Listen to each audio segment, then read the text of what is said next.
Sharks patrol these waters. Sharks patrol these waters. Don't let your fingers dangle in the water. Untie shark cage. You go inside the cage. Cage goes in the water. You go in the water. Shark's in the water. Our shark. Farewell and adieu to you fair Spanish ladies. Farewell and adieu, you ladies of Spain. For we've received orders for to sail back to Boston. And so never more shall we see you again. The great fish moved silently through the night water, propelled by short sweeps of its crescent tail. You know what I'm talking about. Hello, chum. My name is Marty Barrett. Welcome to the Verdugo HUUT. For those of you who have never been to a Verdugo HUUT and chose tonight to visit us, thank you so much for coming. You're going to have a great time.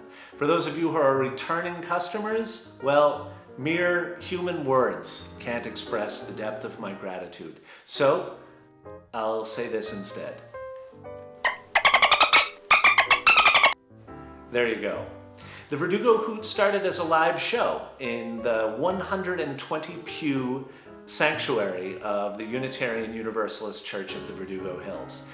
Every month we would bring great performers from all over Los Angeles to sing or to recite monologues or to play bagpipes or to manipulate puppets somehow, each according to a theme, and we would have a great time. I started the HUUT because as a musician and as a performer, I hated going to shows in Los Angeles and seeing the audience empty out when the audience's particular friend was playing. And I wanted to have a multi-age, convivial, amicable kind of living room concert where everybody stayed from beginning to end. There was an intermission where people ate snacks and drank coffee and drank wine, got into fist fights, whatever, you know, that sort of thing, and stayed through the entire show. And for 2 years, it worked like a charm. Then in early 2020, I don't want to be the bearer of bad news. Let's just say that we had to go online for a while. And now we've done a dozen shows online, and tonight's show, Our Shark, June 19th, 2021, might be the very last digital Verdugo HUUT we do before we go back to live action on July 17th, because the tears are lifting here in Los Angeles. So we're gonna make tonight's show a great show. And what better theme than Jaws, one of the greatest movies ever made. And it's a special weekend because 46 years ago tomorrow, on June 20th, 1975, the movie Jaws was released here in America. And you might find it interesting that the book Jaws by Peter Benchley, written in 1973, published in early 1974, the movie started filming just as the book came out. And those of you who live here in Southern California know that every single day it's 1,000 degrees. But when this movie started filming on Martha's Vineyard in May of 1974, it was still kind of cold. So everybody you see running in and out of the water were very dedicated to their craft. We're going to find out a lot about the movie Jaws tonight, but before we get into the meat, the freezer full of meat that is our show, a little bit of housekeeping tonight. Please be generous, and we also want to give money to some of the people who've helped us out throughout the pandemic, like residuals that a lot of performers don't get. We're trying to do nice things. Most times people make about 38 cents. So without further delay, ladies and gentlemen, boys and girls, sharks and jets, we present Our Shark.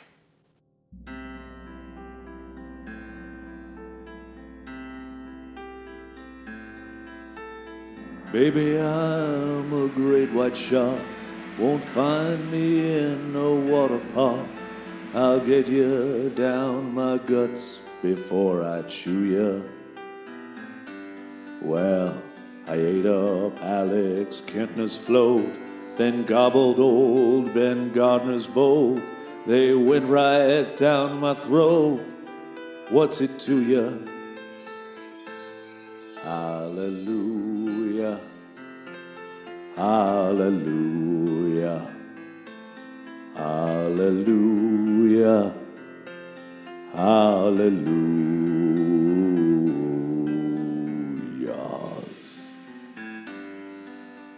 Chrissy Watkins' juicy thighs taste like McDonald's cherry pies. But I won't lie, those white girls slide right through ya. Now I left what's left out on the beach, and now her limbs sing each to each. A kitty scissor class can't even glue ya. Poor Chrissy. Hallelujah. Hallelujah. Hallelujah. Hallelujah.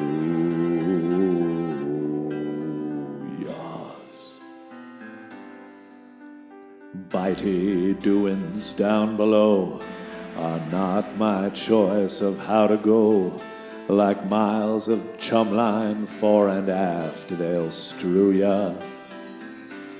Well, Mrs. Kentner slapped the chief. Don't think he's into that relief. But worse if it's an evil shark done slew ya. Hallelujah. Hallelujah. Hallelujah. Hallelujah.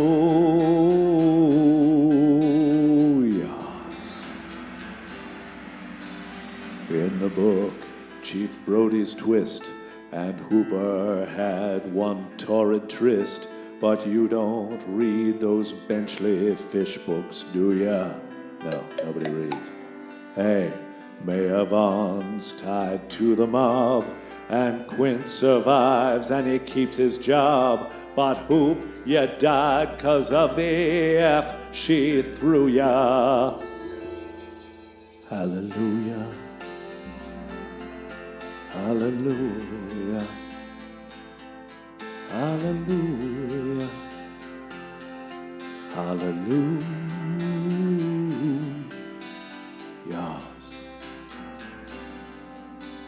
Bathsheba, Janice and Suzanne, Great Babylon and Marianne had wiles to dazzle, fog, and misconstrue ya. But Carcarius Carcharodon never got one goddamn song, not even just a single how to do ya. Hallelujah, hallelujah, hallelujah, hallelujah, hallelujah, hallelujah, hallelujah, hallelujah.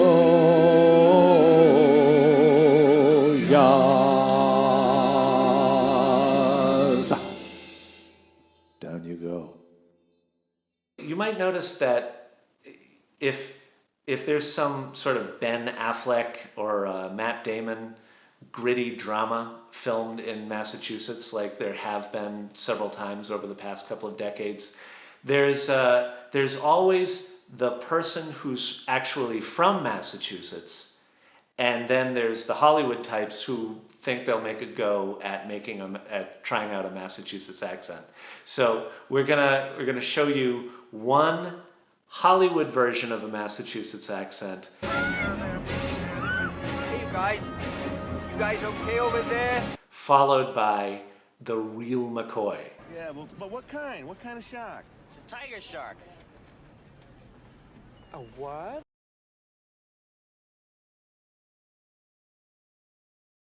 We're happy to have on the program Michelle Gardner, a force in the theater world, who is bringing her solo show, Amity's Women, to venues around the country.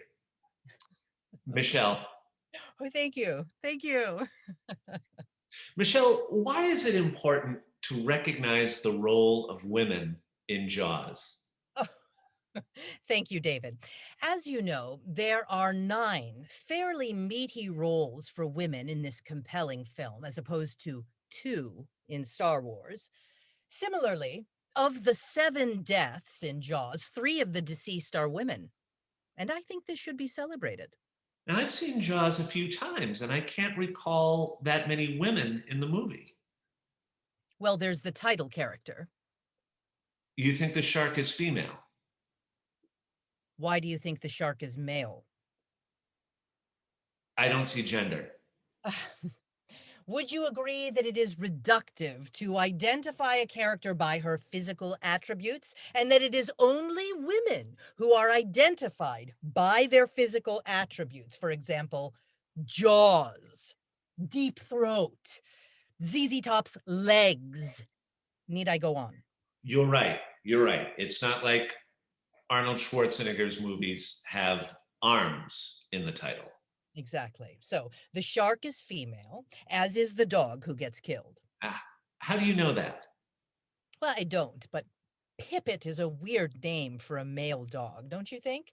Anyway, in my show, I play each of these rich female roles, from Chrissy Watkins. Oh, yes. The woman at the beginning of the movie who gets killed. Could you give us a preview? Yes, of course. Now, she has 4 lines, but from these 4 lines, I have been able to construct a 60-page backstory that is a poignant and arresting snapshot of that time in America and in the world, really. And it explains exactly why she was on that beach on that night in America. And it's really a key to everything that happens in the film, and I believe what was happening in the country at that time. And what are those 4 lines? Chrissy, swimming! Come in the water! It hurts! Yeah, 4 lines that say so much. And each has an exclamation point, if I'm not mistaken. Yes. And later, when her partially denuded body are found on the beach, all of her remains, and what's left is autopsied, Chrissy has even more to tell us, non-verbally. And what is that? That there's still a big shark out there with a mouth about this big. Now, do you think it's significant that a female shark is killing both men and women? Oh, yes. Now, I think it's wonderful. It shows range and a commitment to diversity. And yet that shark is blown up at the end when Chief Brody shoots a tank of compressed air that he has shoved in her jaws. Yes. Now, I struggle with that in this piece. And I can't really say that I reach a conclusion, but I can tell you this. She left enough of Chrissy Watkins to autopsy. I mean, we see the leg with the shoe still on it, of the estuary victim floating peacefully to the bottom of the pond. Now, I think what's important to take from that work is that all of these women left something behind. They printed signs. They demanded to get their cups back. They slapped police. They told stories. And how long is your show? It's about 8 hours, and I perform it in municipal pools. Michelle Gardner and Amity's Women. Cheers. Now that it's safe for you to go back in the pool. Michelle Gardner. Right this very second, Michelle Gardner is up in the 49th state of Alaska, bringing theater to the natives there. She's at the Valdez Theater Festival. Everyone is covered in oil still as part of their cultural heritage. Next up is a gentleman named Ben Deily. Ben, I met just knowing him as a fantastic writer and an enthusiast of the creation known as C.W. McCall. It was only later that I found in the late 80s he co-founded the seminal power pop band Lemonheads in Boston. He's truly a Renaissance man. He's now the frontman of Varsity Drag with his wife Lisa Deily. And if you want a beautiful power pop, poignant song about a time that has passed, look up Ben Deily and find his song Billy Ruane. But for now, Ben dusts off a hoary old chestnut from 1624 that fans of the movie Jaws will be instantly familiar with.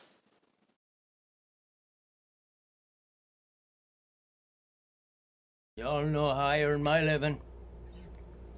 It's not doing this. I need the glasses. I can't see nothing. This song is for Chrissy Watkins. And it's traditionally in a minor key, but we're changing it to major for a major asshole, the captain of the Orca, who sings it in a major key, it would seem. We've got new lyrics and chords and everything. Farewell and adieu to you fair Spanish ladies. Farewell and adieu to you ladies of Spain. For we've received orders for to sail back to Boston. So nevermore shall we see you again. There's a chorus, these always have a chorus. The sailors sing along. Oh, we'll rant and we'll roar like true masshole sailors. We'll rant and we'll roar all on the salt seas until we strike soundings in the channel of old Boston. From Saugus to Springfield is 29 leagues. That's actually literally true. It's been fact-checked. I'm not kidding. Oh, we hove our ship to wind from southwest, boys. We hove our ship to deep soundings to take. 'Twas 45 fathoms with Bruce down below us. So we squared our main yard and up channel did make. Chorus coming.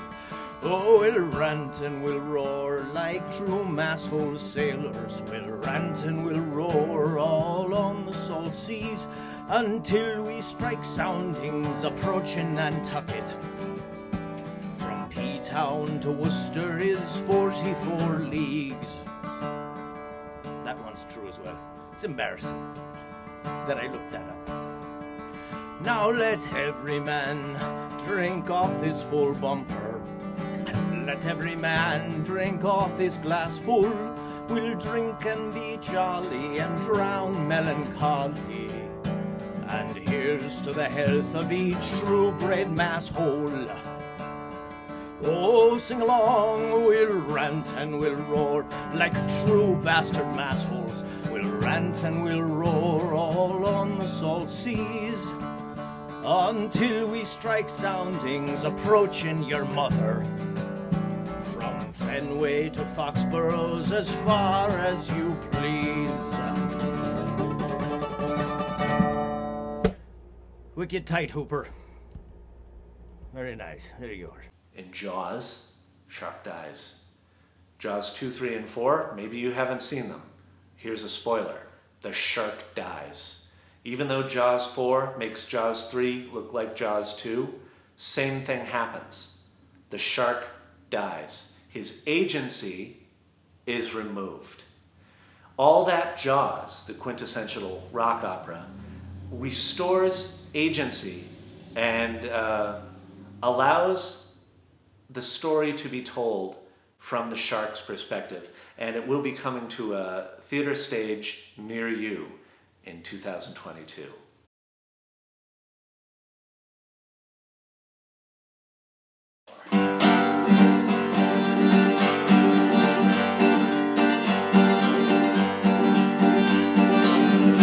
In the icy cold Atlantic town, an island hard and brown, an underwater menace terrorized a summer town. Well, his teeth, they were glinting with his bitterness and hate, and as many rows of choppers and short locks was on his plate. Unfriendly waters, unhealthy teeth, untidy whitey in the frigid cold beneath, unpleasant breath from those lethal evil gills. Our lucky's probably out there still. Well, the killer, he swims round and round in the briny deep, while heroes like Chief Brody catch an hour of noble sleep. In the manses of the privileged on the gilded side of town, as long as they've their silver, they don't care who's bitten down. Unfriendly waters, unhealthy teeth, untidy whitey in the frigid cold beneath, unpleasant breath from those lethal evil gills. Our lucky's probably out there still.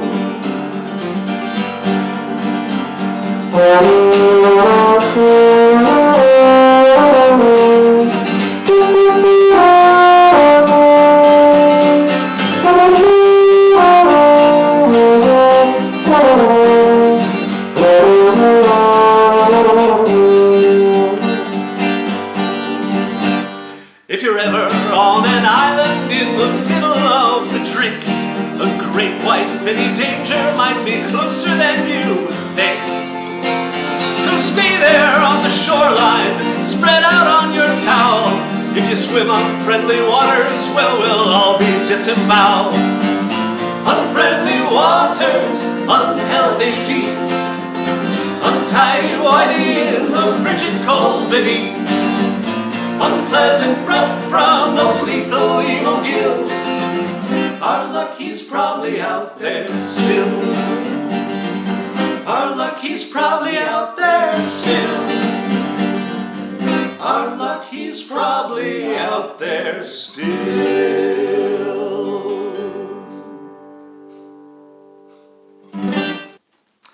Probably the greatest living playwright in the Commonwealth of Massachusetts is our next guest.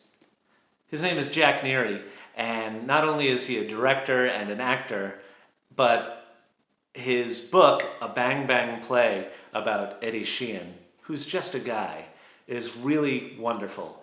Jack has been a friend of mine for a number of years, and one thing that you just find out about people when you're pals with them is the movies that they like, and he is as big a fan of It's a Wonderful Life and Jaws as I am, and he has some very trenchant observations about one particular character in Jaws that I think you'll find illuminating. Jack Neary.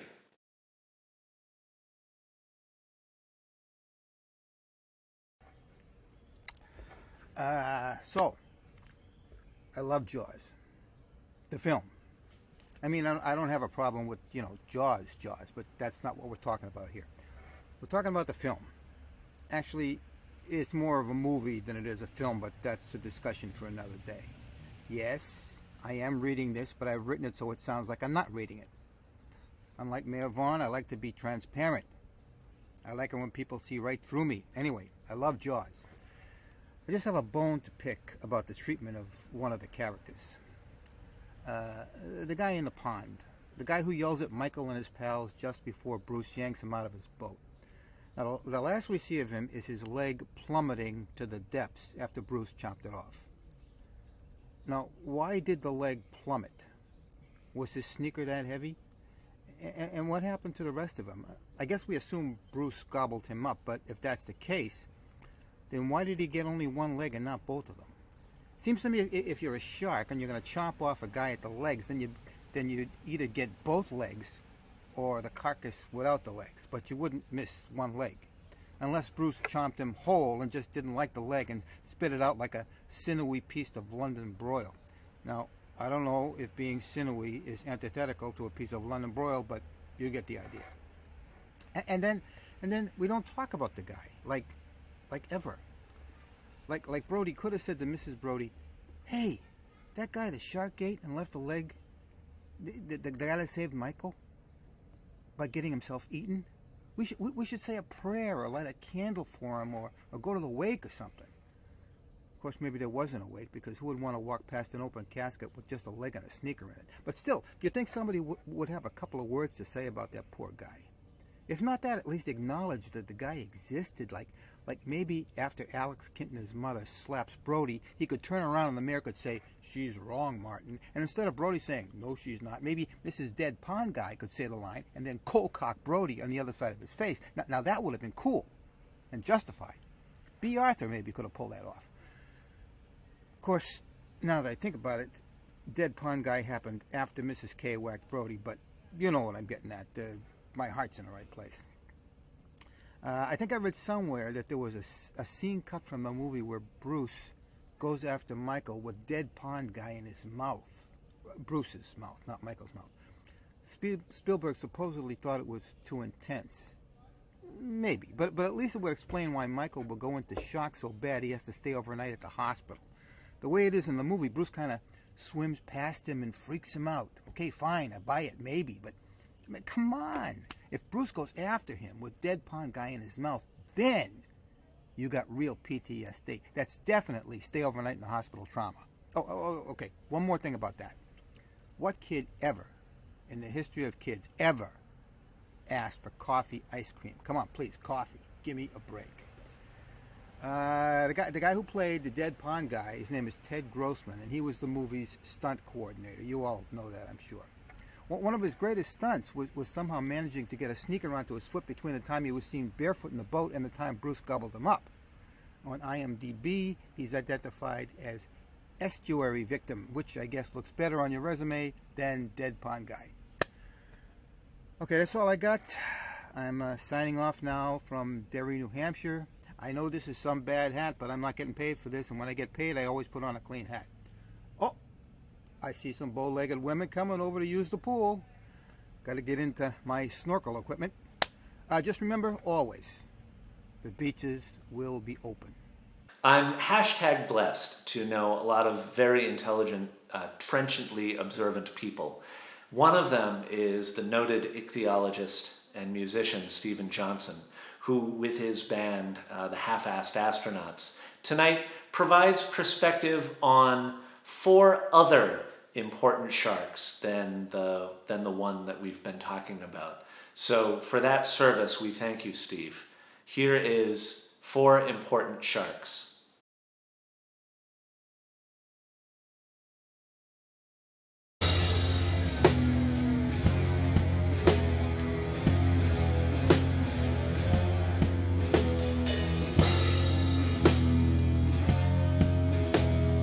The first important shark is the Goblin Shark. The Goblin Shark are called living fossils. They date back 125 million years. Some Goblin Sharks are translucent, and you can see their capillaries. When their prey is just out of reach, the Goblin Shark's jaw can quickly protrude and extend to the end of its snout, allowing it to catch its prey.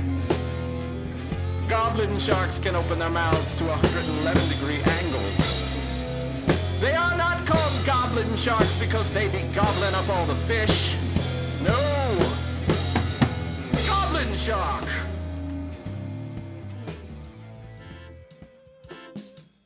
Shark number 2 is the whale shark. It's not a whale, it's a shark. Whale sharks can grow to the size of a bus. But don't worry about the whale shark. It only eats plankton. It won't eat you. It's a gentle shark. To catch their plankton meals, whale sharks open their mouths and move it side to side as they swim. That's one sexy shark.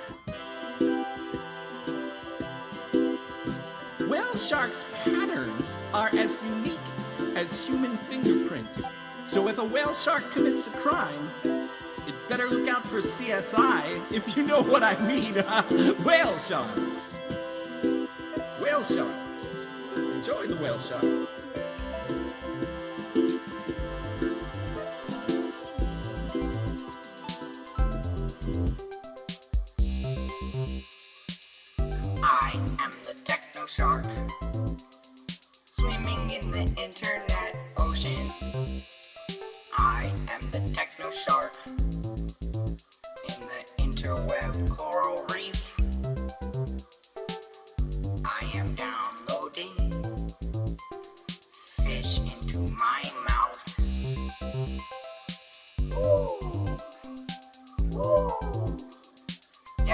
Shark. Joe Biden. I am Joe Biden. Internet Shark Z. I am the Techno Shark. I am calling Jeff Bezos on my Techno phone. I am Jeff Bezos. The next shark is the angel shark. The next shark is the angel shark. Angel shark.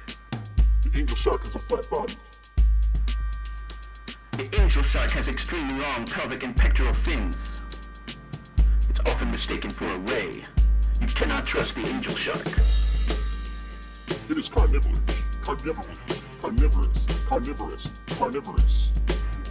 It eats fish. It eats squid. It eats krill. It eats lobster. It eats mollusk. It glow. It glow and glow. It bad shark. Not good shark. Angel shark. Bad shark. If you see an angel shark, kill the angel shark. Angel sharks. Very bad. Angel sharks. Angel sharks have ocelus. That's fake eyes on their body to help defend them against predators. That's what the scientists say. I say it's to trick you. You cannot trust them. You cannot trust the angel shark. You cannot trust the angel shark. Do not trust the angel shark. Do not trust the angel shark. Star markers, flares, safety float, temperature gauge, spear guns, SMG. What are you, some kind of half-ass astronaut?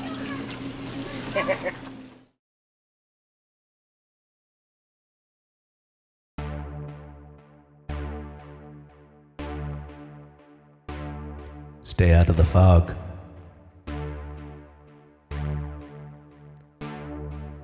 Chief, have a drink, and I'll paint you the scene. 2 torpedoes from a Jap submarine slammed into our side. We took a dive. June 29th, 1945.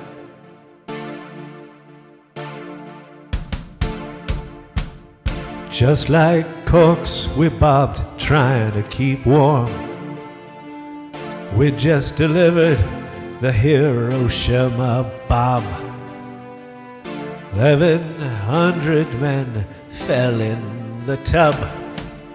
In half an hour, Shark showed up for his grub. Was a tiger shark some 14 feet. You wanna know how I figured that, Chief?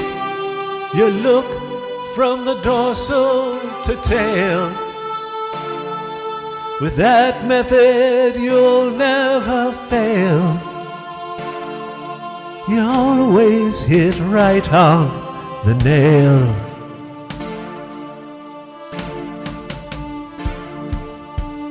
Well, we knew we was all up Schitt's Creek. Weren't listed, overdue for a week. You see, our bomb mission was such a secret that no distress signal was sent. Sharks come cruising, so what could we do? So we formed into squares like the Battle of Waterloo, Hooper. And we'd kick, and we'd thrash, and we'd yell. But I don't think that worked very well. The sharks took my friends straight to hell.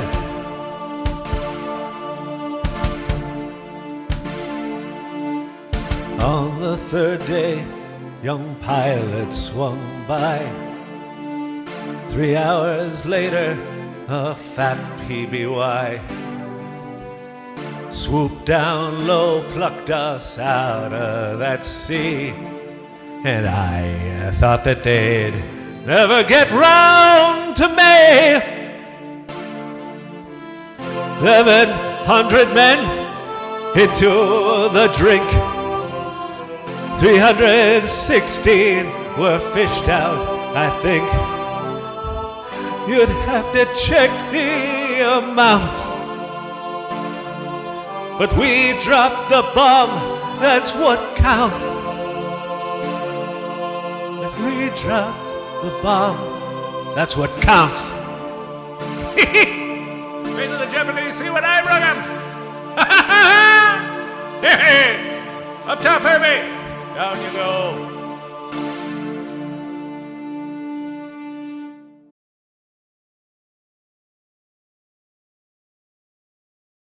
It's exciting that we have so many critical re-examinations of Jaws coming up.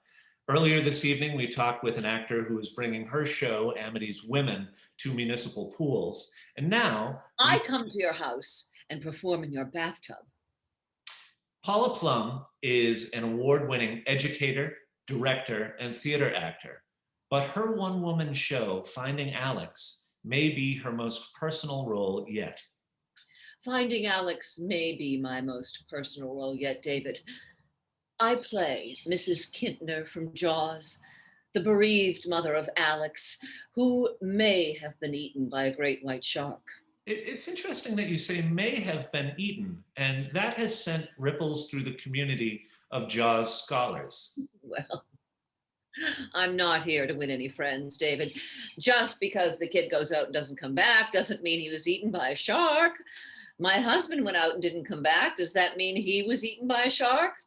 Or that he is living with Shannon from 7-Eleven? The work I do in Finding Alex examines the intersection between assuming your child has been eaten by a shark and leaving open the possibility that he wasn't eaten by a shark. Well, I'm just stunned.